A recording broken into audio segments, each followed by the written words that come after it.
आज है आईपीएल का दूसरा मैच केकेआर वर्सेस मुंबई इन वानखेड़े। इस मैच में मैं इस वीडियो में लेके आया हूँ आपके लिए दोनों टीमों की प्लेइंग 11, विकेट और ग्राउंड कंडीशंस। तो अगर मैं शुरुआत करूँ तो एक तरफ है एमआई का best batting lineup, dominance MI अपने घर में खेल रही है, उसका पूरा बैटिंग लाइनअप अगर मैं देखूँ तो पूरा कंफर्टेबल है। और दूसरी तरफ है केकेआर, इंजरी हिट केकेआर, जिसके अभी अगर मैं बोलूँ तो दो पेस बॉलर आकाशदीप और हर्षित राणा दोनों इंजर्ड हो चुके हैं, जिसकी वजह से उनकी पेस बैटरी बिल्कुल ही ख़त्म हो चुकी है। और दूसरी तरफ उनका मैच भी ऐसे ग्राउंड पे है जहां पर एमआई के साथ जहां पर सिर्फ बैटिंग का ही कार्निवल होता है। लास्ट टाइम यहाँ पे जो मैच हुआ था उसमें 254 इंडियन बनाए थे और ऑलमोस्ट इंग्लैंड 7 रन से वो मैच हारी थी, और जहाँ पे टॉम बेथल की बैटिंग की वजह से 245 तक इंग्लैंड भी पहुंच गया था।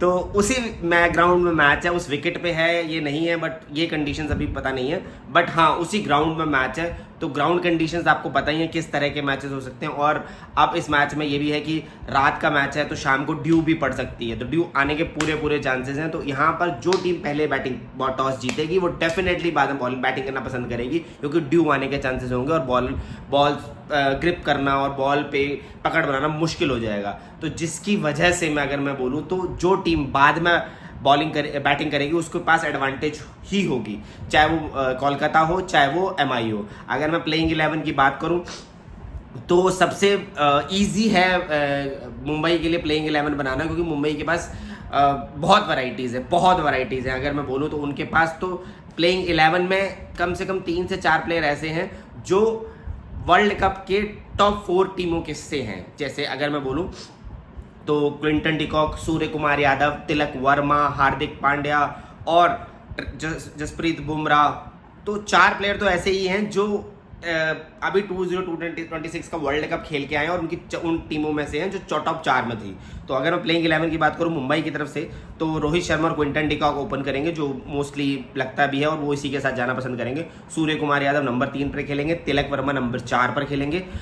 उसके बाद हार्दिक पांड्या, तिलक वर्मा और हार्दिक पांड्या में शफल हो सकता है, क्योंकि अगर ऊपर के तीनों टॉप परफॉर्मर हैं और अगर ऊपर के तीनों काफ़ी लंबे तक खेल गए और 15 ओवर तक खेल गए तो डेफिनेटली हार्दिक पांड्या ऊपर आएंगे और शेदन रदरफोर्ड भी ऊपर आएंगे।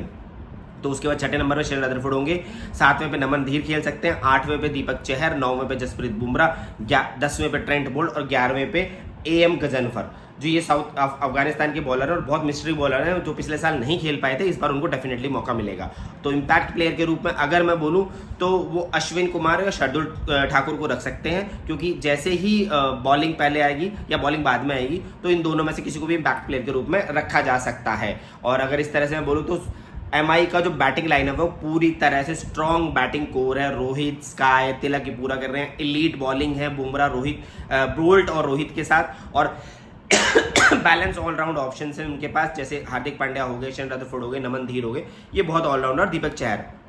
और दूसरी तरफ मैं कोलकाता की तरफ जाऊं तो कोलकाता की बैटिंग लाइनअप में अगर मैं बात करूं तो फिन एलन और सुनील नारायण डेफिनेटली ओपन करेंगे, क्योंकि Sunil Narayan opening top circle में अच्छा परफॉर्म करते हैं और मेरे हिसाब से उनको ओपन करवाना चाहिए। फिन एलन और सुनील नारायण ओपन करेंगे, 3 पे अजिंक्य रहाणे खेलेंगे, 4 पे कैमरून ग्रीन खेलेंगे, 5 पे अंगरक्षक रघुवंशी खेलेंगे। रघुवंशी की अगर मैं बात करूँ तो बहुत अच्छे टच में लग रहे हैं, बहुत अच्छी फॉर्म में लग रहे हैं, उन्होंने आईपीएल प्रैक्टिस मैच में बहुत अच्छा परफॉर्म किया था। Rinku Singh as you know that finisher का रोल अदा कर सकते हैं, उनके 5 छक्के मुझे आज भी याद है जो उन्होंने 5 छक्के मारे थे और केकेआर को वो मैच जिताया था।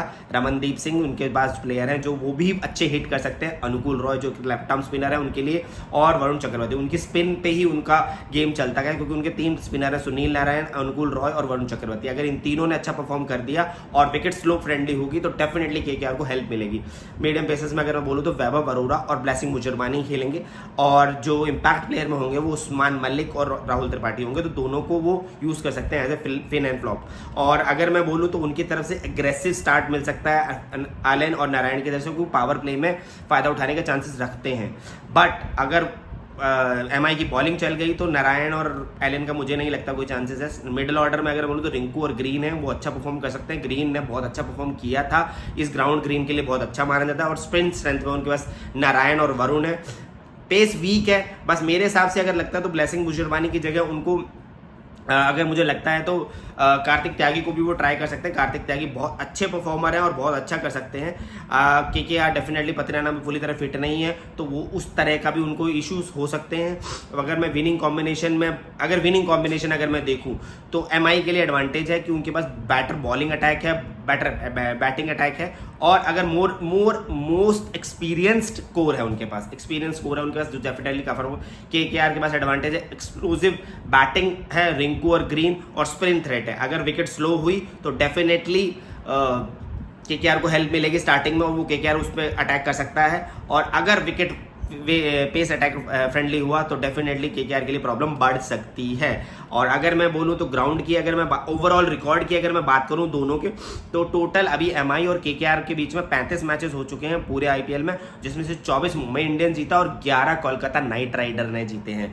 तो अगर मैं बोलूं तो इसमें क्लियरली मुंबई का डोमिनेंस दिखता है। और अगर रिसेंट फॉर्म की बात करूं तो अभी तक लास्ट अगर मैं 5 मैचेस हुए हैं जो 2025 से बात करूं तो 5 में से 4 मैच KKR जीती है और 1 मैच मुंबई ने जीता है। तो रीसेंट फॉर्म की अगर बात करूं तो KKR के पास है, लेकिन ओवरऑल डोमिनेंस की बात करूं तो वो MI का डोमिनेंस दिखता है, क्योंकि उन्होंने 24 मैच जीते हैं। KKR का मुंबई के अगेंस्ट में हाईएस्ट स्कोर रहा था 232 रन का, और MI का KKR के अगेंस्ट स्कोर रहा है 210 रन का। और इस स्टेट में अगर मैं बोलूं तो दोनों के पास परफेक्ट ऑप्शंस हैं। अगर मैं ग्राउंड की बात करूं, वानखेड़े ग्राउंड की बात करूं, तो ग्राउंड की विकेट की अगर मैं बात करूं तो यहाँ पर ये टोटल विकेट जो है बैटिंग फ्रेंडली मानी जाती है। और यहाँ पर अगर मैं बोलूँ तो ट्रू बाउंस है, आउटफील्ड बहुत तेज होती है। एक मतलब ग्राउंड की कंडीशंस को अगर बात करूँ, बहुत छोटा ग्राउंड है, ड्यू फैक्टर आने के डेफिनेटली चांसेस है। जो टीम पहले यहाँ पे टॉस जीतेगी वो डेफिनेटली पहले बैटिंग करने की कोशिश करेगी। और ओवरऑल अगर मैं देखूँ तो इस ग्राउंड पे 175 का फर्स्ट इनिंग स्कोर रहता है। मैच विनिंग चांसेस 60% मैच वो टीम जीती है जो चेज कर रही होती है। 60% चांस है जो टीम चेज कर रही होती है, क्योंकि डेफिनेटली वहाँ पे ड्यू आती है, तो वहाँ पे चांसेस बढ़ जाते हैं कि ये टीम वहाँ पे बाद में बॉलिंग करे। हाँ, पहले बॉलिंग करे, सॉरी, तो पहले बॉलिंग करो बाद में बैटिंग करे। तो अगर मैं इसमें बोलूँ, हाईएस्ट स्कोर 235 रन का था जो RCB ने मारा था लास्ट ईयर, जो MI चेज नहीं कर पाई थी। और IPL का सबसे लोवेस्ट स्कोर 67 रन है इस ग्राउंड पे। और पिच एक्सट्रीम हो सकती है, अगर बैटिंग के फ्रेंडली हुई तो डेफिनेटली MI के लिए पास एडवांटेज होगी। अगर ये विकेट थोड़ा सा स्लो हुआ तो डेफिनेटली KKR को बहुत हेल्प मिलने वाली है। और इसमें जो टीम पहले बैटिंग करेगी वो 90 प्लस का स्कोर खड़ा करने की कोशिश करेगी, ड्यू आने के चांसेस ज़्यादा हैं इसमें। तो अगर वो 190 से नीचे का स्कोर करती है तो there might be a problem कि वो स्कोर को डिफेंड ना कर पाए। और यहाँ पे ऑल गन ब्लेजिंग होगा MI की तरफ से। डेफिनेटली वो MI टारगेट करेगा और 200 प्लस स्कोर करे अगर MI पहले बैटिंग करती है। और KKR पहले बैटिंग करती है तो वो भी यही कोशिश करेंगे कि 200 प्लस स्कोर करें। और इस ग्राउंड की सिंपल एक फंडा है, अगर मैच जीतना है तो आपको मैक्सिमम स्कोर करना पड़ेगा अराउंड 200, नियर बाय 200। अगर 200 नहीं हुआ तो डेफिनेटली आपके चांसेस बहुत कम हो सकते हैं। तो मेरे लिए अगर मैं बोलूं तो मेरे को हमेशा KKR अंडरडॉग लगती है, और मुझे लगता है कि आज के मैच में KKR डेफिनेटली डोमिनेट करेगी। तो मेरे लिए अगर इस मैच की विनर मैं बोलूं तो KKR है। आपको क्या लगता है, आपकी तरफ से क्या विनर हो सकता है, प्लीज मुझे कमेंट्स में बताइए।